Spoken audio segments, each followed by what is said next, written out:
Assalamualaikum warahmatullahi wabarakatuh.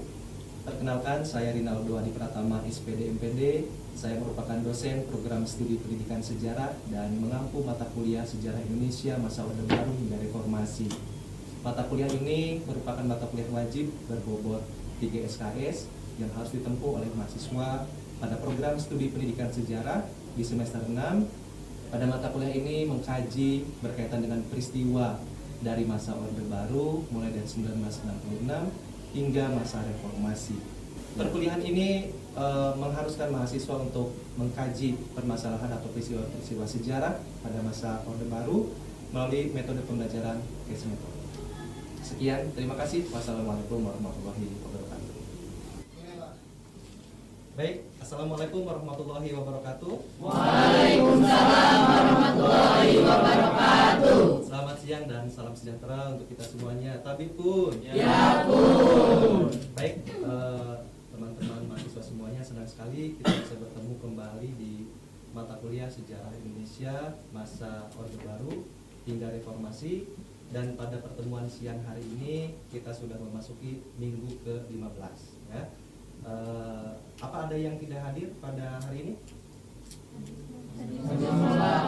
Oke, hadir semua. Baik, teman-teman semuanya, di minggu ke-15 ini kita akan membahas teori atau materi baru dari masa Reformasi. Ada yang masih ingat materi minggu lalu apa?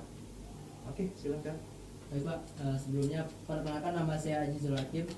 Untuk materi minggu lalu yaitu membahas mengenai masa pemerintahan Ibu Megawati, yang dimana pada masa pemerintahnya itu terjadi sebuah peristiwa besar, yaitu terorisme, yang di dalam terorisme itu berdampak hingga ke pemerintahan Bapak SBY. Dari terorisme itu dampaknya mengaruh ke bidang ekonomi seperti pariwisata yang turun dan politik luar negeri. Sekian. Oke, luar biasa, terima kasih. Beri tepuk tangan untuk terorisme yang berakibat kepada pemerintahan kemarin apa? Politik luar negeri ya gitu kan. Dan juga dampak juga pada ekonomi ya, khususnya sektor pariwisata di masa pemerintahan presiden berikutnya yang akan kita bahas itu lumayan mengalami keterbincangan dalam sektor pariwisata. Baik, teman-teman mahasiswa, sub CPMK kita pada pertemuan hari ini adalah mahasiswa diharapkan mampu menganalisis kehidupan sosial, ekonomi, dan politik di masa reformasi. Dan tujuan pembelajarannya khusus untuk pada pertemuan ke-15 ini adalah yang pertama, memahami dinamika politik di dalam pemerintahan Susilo Bambang Yudhoyono. Kemudian yang kedua, menganalisis kebijakan ekonomi dan dampaknya. Nah, ekonomi gitu kan ya, kita akan diskusikan nanti. Dan yang ketiga, memahami isu-isu sosial dan perubahan di dalam masyarakat. Baik, sebelum masuk ke materinya, Bapak ingin melihat dulu bagaimana sih pikiran kalian. Kalian kan mengalami nih masa-masa SB ya, sangat kontemporer sekali gitu kan. Silahkan teman-teman boleh masuk ke menti.com atau salin scan barcode di sini. Nanti masuk, kita akan melihat dulu sebelum kita masuk ke materi minggu ini. Di sana akan muncul teman-teman semuanya, apa yang muncul di benak Anda ketika mendengar pemerintahan era SBY. Oke, sudah ada 2 pengangguran, militer, oke, ekonomi 2 periode. Ada lagi 6 hambalang, wah, gas LPG, pembangunan, korupsi KPK, BLTS dadakan, terorisme, oke. Baru 9 nih yang mengeluarkan korupsi. Oke, yang paling besar nih korupsi. 11 ya. Kita akan tutup ketika ada 15 mahasiswa nih yang sudah masuk. Gas melon ya. Gas melon gitu kan. Korupsi, wah, gambarnya paling besar nih korupsi. Demokrat, pengangguran, LPG 3, LPG 2 periode, ekonomi. Oke, baik. Oke, baik, cukup teman-teman mahasiswa. Kita mendapatkan beberapa pemikiran ya, apa yang muncul di benak teman-teman mahasiswa semua. Di sini yang paling besar adalah korupsi. Berarti selama 10 tahun periode SBY ini muncul pemikiran korupsi di benak teman-teman semuanya. Oke, baik, kita sekarang masuk ke materinya.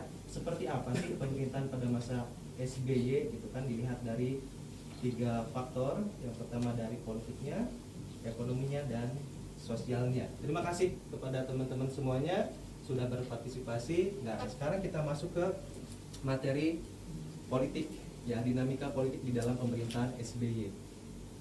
Teman-teman mengalami pemerintahan SBY itu ketika kelas berapa sih? SD.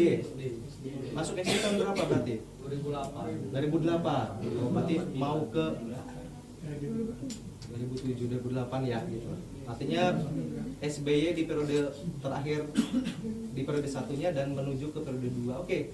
Kita lihat bahwa Susilo Bambang Yudhoyono menjabat sebagai Presiden Indonesia selama 2 periode, ya, dari tahun 2004 hingga 2014. Berarti kalian baru lahir 2004-an ya? 1 tahun. Wah. Artinya lahir di era Megawati, besar di era SBY gitu kan ya. Oke, di era pemerintahan SBY merupakan periode yang penting teman-teman. Dari pertemuan-pertemuan kita sebelumnya, kenapa? Karena periode SBY ini adalah periode penting politik pasca reformasi. Ya, secara fakta SBY ini merupakan presiden pertama yang terpilih secara demokratis. Memang sebelumnya dipilih secara apa sih? Ada yang tahu? Ya, Raffi?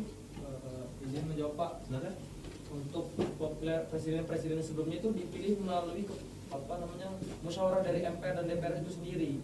Sedangkan kalau di presiden SBY ini dipilih melalui oleh one man one vote oleh masyarakat langsung Pak. Jadi dipilih langsung oleh rakyat. Kalau di presiden-presiden sebelumnya kan itu melalui delegasi-delegasi di DPR dan MPR Pak. Oke, beri tepuk tangan untuk pemerintah. Betul ya. Kenapa akhirnya periode politik SBY menjadi presiden itu menjadi penting? Karena memang menjadi titik tolak demokrasi Indonesia yang sesuai dengan harapan cita-cita reformasi. Apakah sebelum Orde Baru, sebelum reformasi tidak ada pemilu? Ada. Tapi tujuannya tidak untuk memilih presiden. Sedangkan SBY merupakan presiden yang terpilih ketika demokrasi langsung dilaksanakan untuk memilih presidennya. Kemudian bagaimana posisi politik SBY sebagai presiden pertama yang dipilih secara langsung oleh rakyat? Pada pemerintahan SBY muncul setelah masa reformasi politik Indonesia pasca jatuhnya rezim otoriter, ya. Soeharto tahun 98, dan pemerintahan SBY juga dihadapkan pada tuntutan-tuntutan yang besar, ya, untuk memperkuat institusi yang demokratis, ya, untuk lembaga eksekutif, lembaga yudikatif dan legislatif harus diperkuat, kemudian juga memperbaiki tata kelola pemerintahan dan meningkatkan kesejahteraan masyarakat. Dan yang menariknya rekan-rekan semuanya, ya, bagaimana strategi politik SBY. Nah, bisa teman-teman lihat ya. Ada yang bisa menggambarkan tidak gambar atas dan bawah ini? Ada yang bisa mendeskripsikan setelah melihat ini? Silakan Hatta.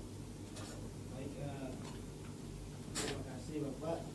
Izin, nama saya Muhammad Rufat Hada, ingin menjelaskan di sini kan ada lima besar partai pemenang pemilu ya Pak ya. Ya.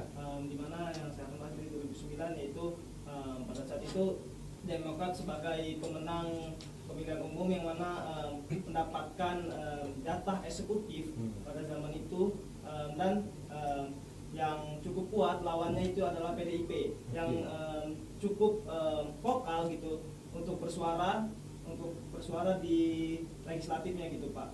Jadi memang di 2009 itu memang balance gitu, sangat kontras sekali PDIP terhadap kebijakan-kebijakan eksekutif yang sangat merugikan rakyat gitu. Jadi memang negara memang sangat membutuhkan hal-hal yang seperti itu. Oke. Terima kasih, beri tepuk tangan buat Hatta ya. Biasa sekali melihat gambar ini. Ternyata menurut Hatta terjadi check and balances ya pada masa periode 1 maupun periode 2 antara eksekutif, legislatif, dan Yudikatif. Oke, ini terjadi check and balances gitu antara instansi negara, sehingga negara terkontrol antara eksekutif, legislatif, dan yudikatifnya. Nah, bagaimana strateginya? SBY memimpin koalisi politik dengan cukup heterogen, ya. Bagaimana teman-teman lihat tadi disebutkan oleh Hatta bahwasanya Demokrat yang menang eksekutif, tetapi yang di legislatif justru tidak demokrat, khususnya pada pemilu 2004, gitu kan.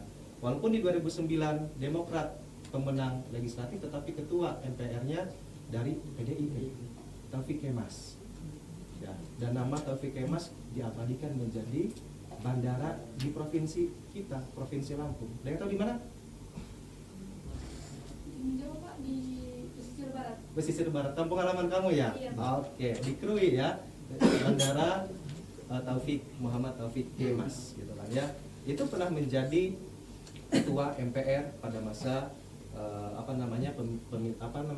pemerintahan SBY di periode 2. Baik, pemerintahan SBY ini menggunakan pendekatan politik yang inklusif karena SBY memiliki prinsip bahwa 1000 kawan itu sedikit dan 1 lawan itu banyak, gitu kan ya. Kenapa? Karena memang pemerintahan SBY dituntut untuk mereformasi pemerintahan baik tadi dari institusi politik maupun yudikatif, gitu kan. Sehingga menggunakan pendekatan politik dan mencoba untuk mengakomodasi kepentingan dari berbagai kelompok kepentingan, gitu kan. Nah, kita lihat peta analisis kekuatannya. Selama masa kepemimpinan SBY terdapat dinamika politik yang kompleks, termasuk hubungan antara eksekutif, legislatif, dan yudikatif. Ya, terjadi check and balances, rias politika berjalan pada masa periode SBY 1 dan kedua, dan juga terdapat pergeseran politik di dalam peta kekuatan nasional, gitu kan. Yang mana Golkar dulu menang terus, gitu kan ya, tetapi di 2009 tergeser dengan posisi partai baru, yakni Partai Demokrat. Oke, kita lanjut ke bagaimana sektor ekonomi pada masa SBY. Sampai tadi ada yang ingin tanyakan? Atau semuanya sudah jelas? Jelas ya? Oke, kalau sudah jelas kita lanjutkan kepada kebijakan ekonomi di masa pemerintahan Susilo Bambang Yudhoyono dan dampaknya bagi kehidupan perekonomian dan sosial budaya di masyarakatnya. Oke, sebelum Bapak memaparkan ini, ada yang bisa menginterpretasikan? Bapak menambahkan 2 gambar ini, ada yang bisa menginterpretasikan kedua gambar ini dengan maksud apa sih kebijakan ekonomi di era SBY? Hatta mau lagi? Oke, boleh, gak apa-apa Hatta. Silakan, berdiri Hatta. Baik, terima kasih Pak. Ini sedikit menyimpulkan saja dari gambar yang ada di atas, yang mana itu ada gas LPG dan pengambilan bantuan. Oke. Gas LPG-nya karena ini transisi Indonesia menggunakan dari minyak tanah ke gas LPG. Karena kan minyak tanah itu disubsidikan dan harganya cukup mahal gitu. Dan juga untuk lingkungan itu kurang juga karena kita memasak. Saya pernah hidup, saya 2005-2006 masa saya kecil itu saya masih sempat gitu memakai minyak tanah, Kompor minyak kayu, tanah. gitu. Berarti beli minyak tanah lewat bagian ya? Itu memang asapnya itu kemana-mana Pak. Itu kan bisa merusak kesehatan lingkungan lah gitu. Apalagi di lingkungan saya itu lingkungannya yang padat gitu, di kampungan, di perkampungan gitu. Dengan adanya gas LPG juga menekankan ekonomi gitu. Subsidi LPG bisa di gas yang lebih murah dan lebih efektif dan efisien, itu gas melon ini. Dan bisa menekan sampai berapa triliun, saya sempat membaca referensi gitu Pak. Ya. Oke, beri tepuk tangan kembali untuk Bapak ya. Sudah berani ya mencoba menginterpretasikan antara gambar ini dengan kebijakan ekonomi dan masih mengalami minyak tanah. Berarti di 2006-2007 ketika program gas ini dilangsungkan, beralih tidak keluargamu, Hatta? Beralih Pak. Langsung beralih ya. Beralih. Ada kendala-kendala? Mungkin jika kendala di ini Pak, takut gitu untuk gasnya bocor gitu, takut meledak gitu Pak. Takut meledak. Oke, baik, terima kasih Hatta. Oke, silakan duduk kembali. Ya, teman-teman semuanya, kita lihat secara kebijakan ekonomi di pemerintahan SBY ya. Khususnya ekonomi, kebijakan utama dalam bidang ekonomi pertama adalah SBY dituntut untuk menjaga makroekonomi atau ekonomi makro dalam hal inflasi. Kenapa? Karena di tahun 2008 pemerintahan SBY mengalami inflasi atau krisis ekonomi dunia dan berakibat kepada beberapa kali SBY harus menaikkan BBM. Imbasnya apa? Tentu ke daya beli masyarakat, terjadi inflasi yang besar. Kemudian juga SBY mencoba untuk mereformasi birokrasi dan juga mendatangkan investasi dari asing untuk apa? Memperbaiki ekonomi. Akibat apa? Ini yang kita minggu lalu bahas, bagaimana di era Megawati di tahun 2022 terjadi bom Bali 1 dan 2, imbasnya ke politik luar negeri. Ya, hubungan kita dengan Australia agak sedikit renggang, kemudian pariwisata menjadi sepi gitu kan. Dan itu berimbas kepada pemerintahan SBY berikutnya. Lalu pengentasan kemiskinan. Ya, tadi di awal apa BLT gitu kan ya, BLT sementara atau BLSM dan PKH, program keluarga harapan. Sampai saat ini masih ada PKH dan itu dimulai dari zaman SBY. Dan pembangunan infrastruktur ya, jalan-jalan. Kalau sekarang pemerintahan Jokowi fokus di infrastrukturnya, banyak tol gitu. Kalau pada masa SBY banyak jalur-jalur non tol. Ya, dan banyak juga 1000 lebih kilometer jalan yang terbangun di era SBY, periode 1 hingga periode 2. Nah, lalu program konkretnya seperti apa, rekan-rekan, untuk perbaikan ekonomi dan kesejahteraan masyarakatnya? Pertama dari PNPM. Kalau sekarang kalian, semester kemarin kalian sudah KKN ya, ya mengenal di desa ada dana desa. Ya, dari zaman SBY sebenarnya ada dana yang digelontorkan ke desa dalam bentuk program PNPM. Ya, Program Nasional Pemberdayaan Masyarakat, PNPM Mandiri. Tujuannya untuk apa? Membangun infrastruktur di desa secara tidak langsung akan meningkatkan kebutuhan lapangan pekerjaan. Ya, secara tidak langsung membantu perekonomian masyarakat desa. Kemudian pembangunan koridor ekonomi melalui MP3EI, banyak kebijakan-kebijakan ekonomi yang dikeluarkan pada masa SBY. Kemudian BLT untuk rumah tangga miskin, dan juga ini konversi minyak tanah ke LPG 3 kilo ya, dari khususnya gagasan ini muncul dari wakil presiden SBY-nya sendiri dan disetujui oleh SBY. Apa tujuannya? Tadi sudah dijelaskan oleh Saudara Hatta dalam interpelasi gas warna hijau atau sebutan pokoknya gas melon, untuk mengurangi subsidi energi dan juga mengefisienkan penggunaan energi. Oke, kita lanjut. Bagaimana dampaknya dari program-program tadi yang sudah dilakukan oleh SBY? Pertama adalah pertumbuhan ekonomi Indonesia stabil di 5-6%. Ya, selalu naik gitu kan ya. Mengalami penurunan di tahun 2008. Kemudian pengurangan kemiskinan dari 16,7% di tahun 2004 ke 11,3%. Ya. Kita lihat data dari Kementerian PPN Bappenas ya. Terus mengalami penurunan, ada sedikit kenaikan di 2013 gitu kan ya.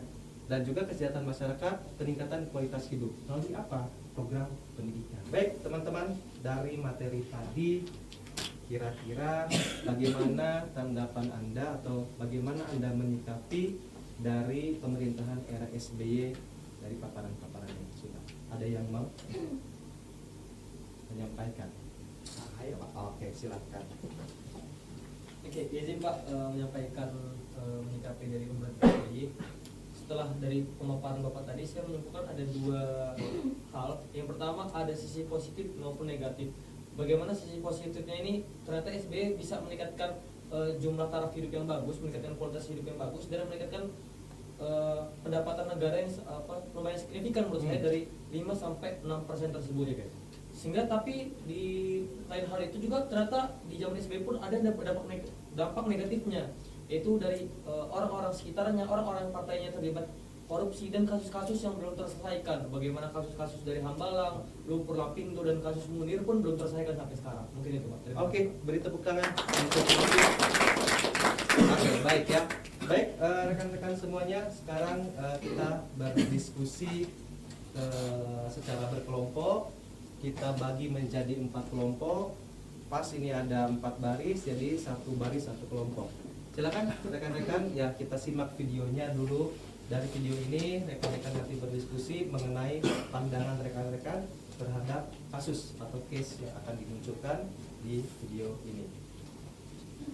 PT Pertamina akan mengakhiri program konversi minyak tanah ke LPG tahun ini. Meskipun tetap berlaku bagi masyarakat di Indonesia bagian timur seperti Papua, Ambon, dan Nusa Tenggara Timur karena keterbatasan infrastruktur. Menurut Vice President LPG and Gas Product Pertamina, Gigi Wahyu Wirianto, konversi minyak tanah ke gas LPG sudah mencapai 55,4 juta. Ya, dari 2 video tadi, silakan kalian berdiskusi ya secara berkelompok. Yang berbaris saja kelompoknya. Bagaimana pandangan Anda terkait dengan kasus konversi minyak tanah ke gas? Silakan.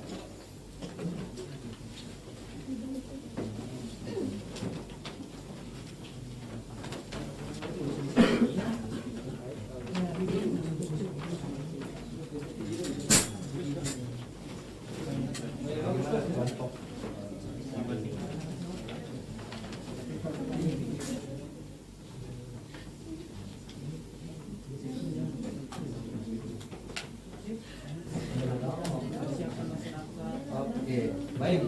Ya, Bapak kira cukup diskusinya ya. Sekarang teman-teman dari kelompok Bapak minta untuk mempresentasikan. Bapak coba panggil kelompok 1 dulu ya. Kelompok 1 silahkan untuk maju ke depan memaparkan hasil diskusi kelompoknya. Silakan. Terima kasih Pak, izin menyampaikan diskusi kelompok 1, yaitu kita mengambil isu tentang peralihan dari minyak tanah ke gas LPG era Presiden SBY, bahwa itu banyak manfaat positifnya. Yang pertama itu membuka lapangan pekerjaan baru karena pembukaan pengeboran gas bumi, jadi banyak orang-orang yang mungkin awalnya menganggur jadi dapat pekerjaan Pak. Terus yang kedua itu lingkungan lebih bersih, karena penggunaan minyak tanah untuk memasak kompor dan lain itu menimbulkan asap yang hitam, jadi polusi dan kalau di rumah-rumah itu kadang atapnya itu jadi hitam gitu Pak. Terus yang ketiga tentang pemberian subsidi gas LPG kepada rakyat miskin, itu untuk membantu perekonomian rakyat miskin tersebut Pak. Dan yang terakhir itu tentang kemajuan teknologi. Jadi peralihan dari gas LPG minyak tanah itu menurut saya terhitung ke kemajuan teknologi, karena minyak tanah itu hitungannya mungkin tradisional. Jadi penggunaan gas LPG itu, kompor gas LPG itu, regulator dan lain-lain itu termasuk kemajuan teknologi yang dialami di Indonesia Pak. Sekian Pak. Oke, terima kasih. Beri tepuk tangan untuk Bapak-bapaknya ini setuju nih dengan program konversi ya. Setuju Pak. Saya perlu SBY tulen Pak. Oh iya. Kelompok 1 ini udah ada statement ya. Oke, dari kelompok yang lainnya ada yang mau bertanya ke kelompok 1? Silakan. Ya, silakan Mas Kasar. Baik Pak, sebelumnya ingin memperkenalkan diri, nama saya Nazar Kurniawan. Jadi saya ingin bertanya terkait tadi kan dijelaskan ke pemberian subsidi kepada masyarakat miskin kan Pak? Tadi apakah pemberian subsidi itu sudah sesuai dengan yang ada di pemerintahan, karena sampai sekarang pun banyak subsidi 3 kilogram itu masih dipakai di kalangan masyarakat yang menengah ke atas. Baik, terima kasih Mas Nasar. Silakan dari kelompok 1. Mungkin tadi sudah dijelaskan dalam video ini bagaimana pemberian gas LPG, subsidinya seperti gas, kompor dan regulatornya pun itu diberikan ke masyarakat desa. Setiap RT pun terbagi rata gitu. Jadi menurut saya dan kelompok itu pun sudah terbagi dan sesuai dengan kapasitas dan kapabilitas dan sesuai dengan target yang dicita-citakan oleh pemerintah. Mungkin itu Pak. Oke, baik. Terima kasih. Beri tepuk tangan kembali. Kelompok 1 ya. Kelompok 1 ini memberikan pandangan bahwa konversi ini bagus ya. Karena meminimalisir dari kesehatan, banyak ispa kan ya ketika minyak tanah, tetapi ketika dikonversi ke gas semakin bersih. Oke, kita masuk ke sesi terakhir. Kira-kira setelah mempelajari dan berdiskusi tadi, pada masa pemerintahan SBY, bagaimana kesimpulan atau apa kesimpulan yang bisa kalian ambil? Silakan satu orang mungkin ada yang mau memberikan. Ya, silakan Mbak Nike. Pak, baik, izin memperkenalkan diri, nama saya Nike Sabila, LPM 081. Jadi mengenai pemerintahan Bapak Susilo Bambang Yudhoyono yang saya ingin tanyakan, apa yang menjadikan pemerintahan Bapak Susilo Bambang Yudhoyono itu harus mengeluarkannya program BLT di periode 1, Pak? Oke, baik, terima kasih. Pertanyaan luar biasa. Kenapa Pak SBY tadi masih kebijakan ekonomi ya harus mengeluarkan BLT? Ada yang mau jawab dulu sebelum Bapak menjawab? Baik, Pak. Oke, silakan. Berdiri. Terima kasih Pak, izin menjawab pertanyaan dari saudari Nika. Jadi mengapa pemerintah mengeluarkan program BLT di periode 1 ini? Dimana sebagai respon Indonesia terhadap krisis ekonomi global yang mempengaruhi Indonesia di tahun 2008 itu, di mana program BLT ini diharapkan mampu untuk meningkatkan daya beli masyarakat dan juga untuk dapat mendongkrak pertumbuhan ekonomi nasional. Sekian Pak. Oke, jawaban yang luar biasa ya. Intinya kenapa sih BLT dikeluarkan pada era SBY? Untuk menstimulus ya. Artinya di samping apalagi ini kan dikeluarkannya menjelang pemilu periode keduanya ya.